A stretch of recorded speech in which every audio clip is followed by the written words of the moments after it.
Now Sarai, Abram's wife, had borne him no children. But she had an Egyptian maidservant named Hagar, so she said to Abram, "The Lord has kept me from having children.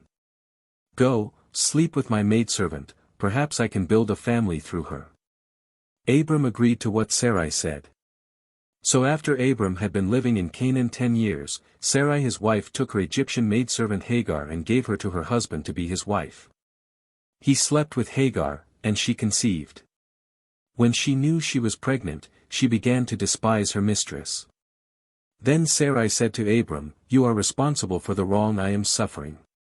I put my servant in your arms, and now that she knows she is pregnant, she despises me. May the Lord judge between you and me." "Your servant is in your hands," Abram said. "Do with her whatever you think best." Then Sarai mistreated Hagar, so she fled from her. The angel of the Lord found Hagar near a spring in the desert. It was the spring that is beside the road to Shur. And he said, "Hagar, servant of Sarai, where have you come from, and where are you going?" "I'm running away from my mistress Sarai," she answered. Then the angel of the Lord told her, "Go back to your mistress and submit to her." The angel added, "I will so increase your descendants that they will be too numerous to count." The angel of the Lord also said to her, "You are now with child and you will have a son.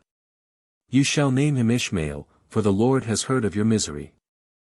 He will be a wild donkey of a man, his hand will be against everyone and everyone's hand against him, and he will live in hostility toward all his brothers."